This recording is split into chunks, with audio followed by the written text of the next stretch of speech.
Long before the honky-tonk and country bars filled the streets of downtown Nashville, there was Hume-Fogg. Founded in 1855, Hume School was Nashville's first public high school. In 1912, it merged with nearby Fogg High School. As tourist and bachelorette parties walk up and down Broadway, little do they know that the castle they're walking past is not only Nashville's first public school, but one of the most academically prestigious schools in the state. Yeah, I don't mean to be pithy when I say this, but Hume-Fogg's built different. This place, 1912, you look at these stones, it was built to last. You walk in these hallways and you see those wooden floors and you see those radiators. This place was built in 1912 to be here for a long time. So Nashville has revolved around it.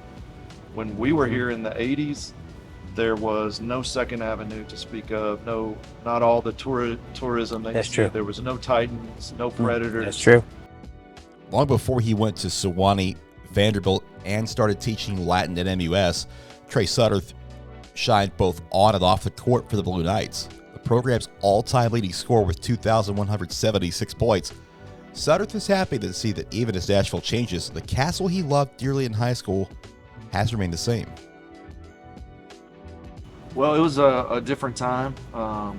The school had closed, or it had just gone down to a vocational technical school in the late 70s.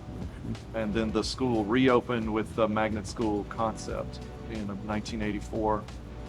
And downtown was a lot different back then. Activity had all moved out. This building was sitting here. They decided to have this magnet school concept here. I was part of the group that kind of started that out. I think our first graduating class was about 1987. James Doc Shelton has the unique perspective of being both a former Hume-Fogg player and also the longtime coach at rival MLK. While the area around his alma mater has changed, his school that he's always held dear to his heart has not. When I was here, none of this other stuff that you're saying was around here. And it's just amazing to see all the new hotels, all the new buildings and things that surround Hume-Fogg, because we saw none of that. It's really amazing to see what has surrounded this academic institution. Yeah, Hume-Fogg. This always has a special vibe to it. Walking in, just walking up the front steps, you see the castle. There's always familiar faces, front office, all the faculty and staff, they're always close and welcoming. No, it's crazy. Like I say all the time, like we play in the middle of downtown. Like it's crazy. Like we go out to eat before the games and like where all the tourists are. So like we walk downtown, we're always in this traffic, like I'm used to it. I have to walk and park. Like everything's different about this school. So it's super cool. Being here for 4 years is definitely like a different experience. Like having to find different parking lots to park at. We don't have a parking lot, we're in the middle of the city. So adapting to it's always traffic. You gotta leave 30 minutes before to get to practice on time. So it's definitely cool. The fact that we play in a castle in the middle of downtown Nashville is just crazy. You know, going to school on Broadway, I always tell people it's always a good, it's an experience, you know. We have some, you just see crazy people outside sometimes. You see people just doing different things. Just all throughout the 4 years, it's kind of been fun. Just when going out for lunch, going to plays at T-Pack down the street. It's just being able to be in this environment where students usually aren't in, and just being able to go get lunch at 5th and Broadway, or just do these different experiences that people aren't able to do. It kind of prepares you for the real world in a sense, because everything that happens in the city you're a part of, whether it's a protest, an important event is happening, it's probably gonna happen on Broadway or in the area. Concerts come down here, and after school you can go be a part of the pre-game festivities or whatever's going on. You're just in the mix. So for me, coming from here and going to college where your campus is in the middle of a city or something like that, it's just all right, I can adapt this environment a little bit better because I've done it for the last 4 years. My career, I've been in Memphis for 30 years. Wow. So every time I come back to visit family, I'm just amazed at everything that's going on down here. It just jumps out at me. I just see cranes, buildings, and it's but my school Right, still here. still right here on Yeah. the corner. That's true. And Still standing. Still standing. Yeah. No telling what Metro could get for this property. Always no question.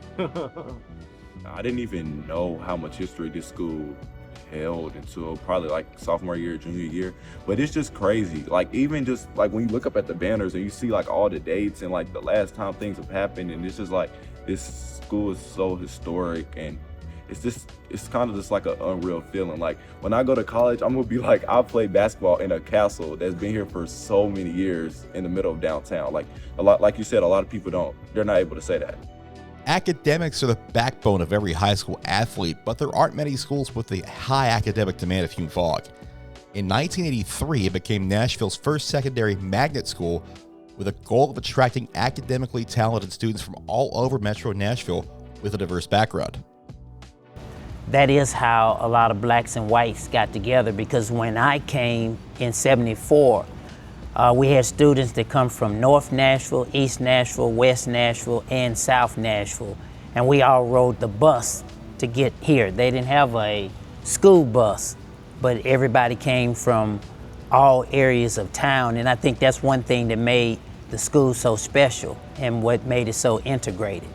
When the school opened, there was no history or precedent or template with regard to the academic rigors. The teachers that came from all over, they said, okay, we need to try to do the things that the top schools in the nation are doing, but it had never been done in Nashville before, so they really were not clear on how this would work. Angela Hubbard came to the school in 1987 as both a teacher and the girls' basketball coach. She spent the next 3 decades watching the athletics program grow as well as the students. In a lot of ways, the school reminds her of her educational experience back in West Tennessee. To me, it's a special school, but it's what my high school experience in terms of academics and rigor and what the expectation was for students to learn. So it's of course, I graduated from high school in '74, but we had good academics and we had good sports. So then they went to the magnet school for that. And that makes it special. Then when I first arrived here, it was lottery, and you had to have the scores to get in. And it was a diverse community.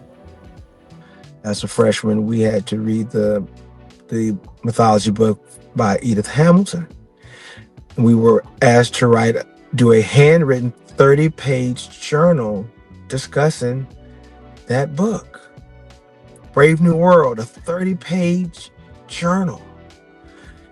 And we were writing essays and taking tests, and everybody had to have 3 years of foreign language, 3 years of science, 3 years of math. When you walked in, I was taking geometry, trigonometry. I'm not a math guy. This is for everybody. Everybody had to take these classes. That was just the curriculum. And because the way it was structured, I mean, if you were like a B student at Hume-Fogg, you probably would have been near the top of the class at any other school. I like to call it the Stanford model. So when you think of Stanford, you think, high academics as well as athletics. And I feel like the only thing is we don't necessarily see how successful our athletics are, but we are really, really successful just about across the board. Now, dating back to when I was here, everything was good but basketball, right?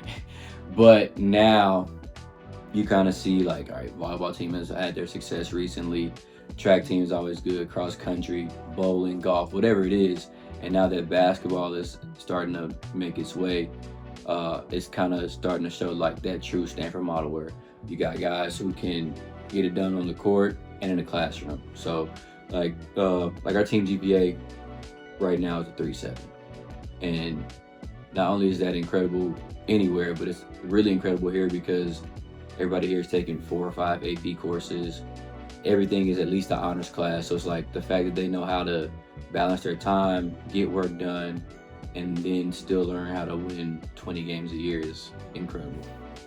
I can't take that credit that Trey can take, because when Trey was playing here, it was an academic magnet school. It was probably one of the top 5 schools in the state of Tennessee. Actually, when I went, it was a vocational ed school, and you were able to go to Hume-Fogg and get in based upon what trades you wanted. You could go into printing, you could go into radio and television, food service, and those kinds of things. And so that's how I got here. Trey got here through his academic, his studies, and so that was the biggest difference. No, it's definitely hard. It's definitely a challenge. You know, those late nights after practice, after games, and you have to turn around and take a test like first period. So it definitely takes like a lot of discipline and focus. You know, like getting home, getting what you need to do to get that done, get enough sleep to be ready to function the next day. So it definitely takes a lot of determination and focus. You know, to cut out all distractions, and you know, sometimes you gotta just put the phone down and in another room or something, and just get to studying and trying to get all that work done so you can stay on track in the classroom and on the court.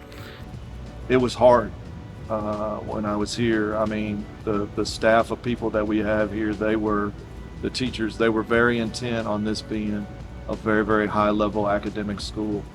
And they were pretty rough on us in the beginning. There was a lot of homework. I spent a lot of late nights. But I believe it then, and I've been on a crusade most of my career about this. I truly believe that you can be a scholar and an athlete. You can do both. Sure. It doesn't have to be one or the other.